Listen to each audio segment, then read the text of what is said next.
their plans to try to hide or to leave or any of a number of other survival scenarios, leaving the rest of us, just here to basically stay and dodge. If there was going to be a ritual appearance, a ritual disclosure false flag, it would have to serve some political purpose of the controllers already here who seem to be doing their damnedest to destroy civilization all on their own. I mean, if it isn't the financial things that are going to get us, it's the environmental things. If it's not environmental, it's planetary. Look what happened with BP. If it's not that, it's global warming, or is it global cooling now? It's kind of hard to keep track. We have enough people, enough hands in the till, mixing our metaphors, of humans right on this planet who are mucking things up that it doesn't really need, the intervention of extraterrestrials, either false flag or not, to complete the job.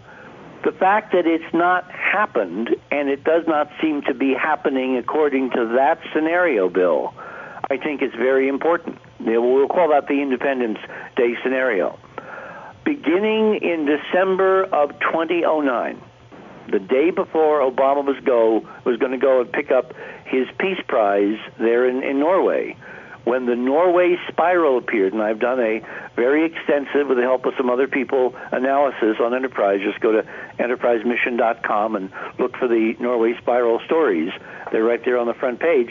The fact that took place one day ahead of Obama going there to pick up his Peace Prize, and the same night something very bizarre appeared over Moscow, if we can believe the videotapes that were deliberately leaked out by the Moscow government, by the Russian government. That to me was the beginning of a new phase in this, whatever we're involved in, this disclosure process, and it had to do with overt signs and symbols, like some power structures were being told, no, don't do this. I mean, when you look at how the Norway spiral was created, taking that Russian missile launched from the White Sea and stopping it from going 12,000 miles per hour to the speed of a Cessna in seconds, in full sight of everybody, with TV cameras rolling, with radar systems probing it, with spies on all sides there and looking, with it then flash all over the internet in the next several days and weeks. That to me was a demarcation and indicated strongly to me that we have entered the end game. Where the end game is going, I think David's list is very right on.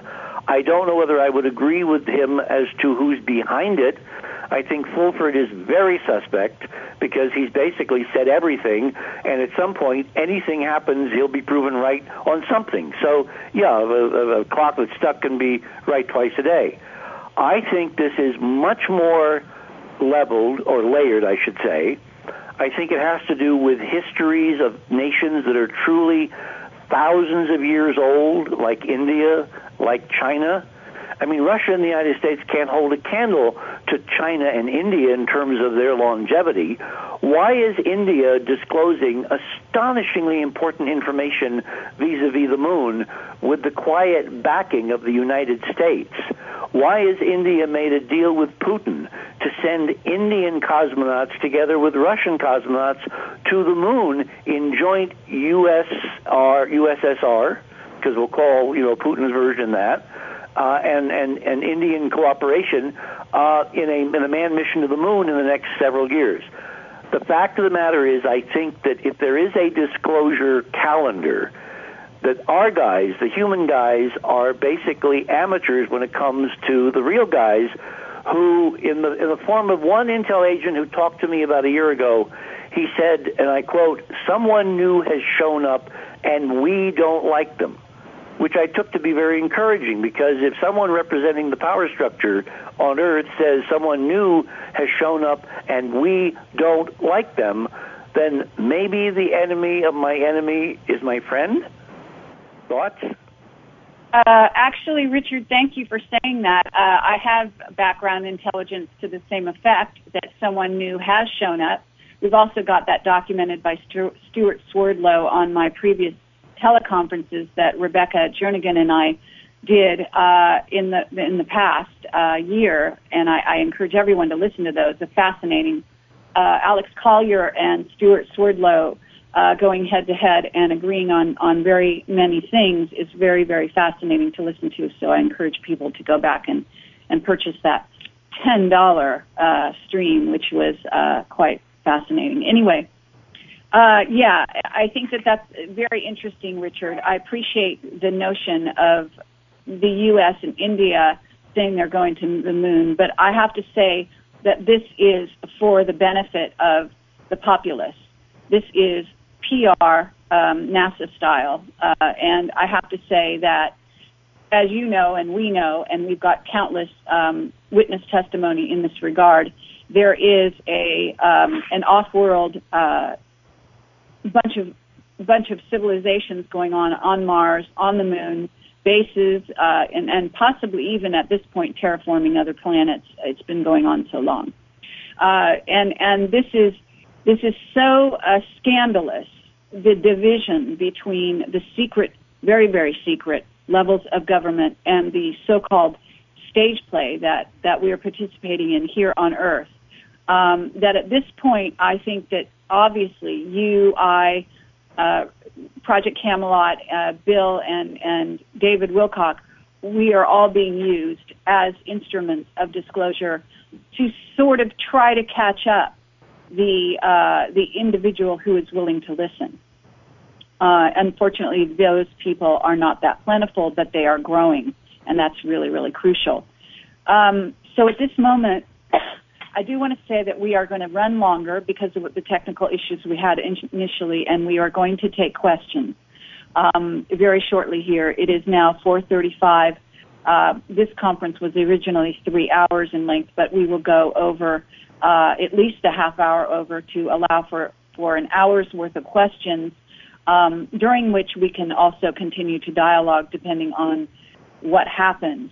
And at this point, I think it would be fair enough to go back to David and give him a shot at replying to some of the things that have been said here.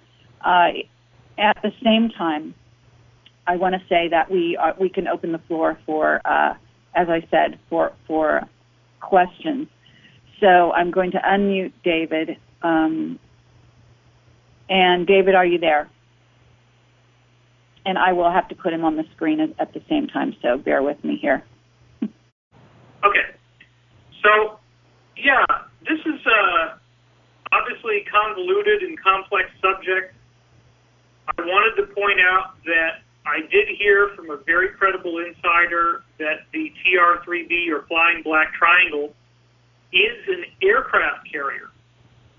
And these are not going to be F-18 Hornets that are flying out of this. It's going to be classified technology that we don't normally have access to. So I do not in any way want to pretend that I am not aware of the plans that we've all been speaking about for a false flag invasion. And I concur, Richard got everybody laughing when he said that a broken clock is right twice a day, vis-a-vis Fulford. I can also tell you that Fulford has said some things that are very specific, and they're too specific for it to be random, which means he is in touch with someone who is on the inside. And I believe he's in touch with multiple people who are on the inside, and I've actually had independent contact with at least one of his sources who is working on the Asian side of the spectrum. Very fascinating story there. So what we're looking at here, in my opinion, is a war. And I would like to point out that while probably maybe no one else in this particular conference is going to share my view on this, I think Kerry might.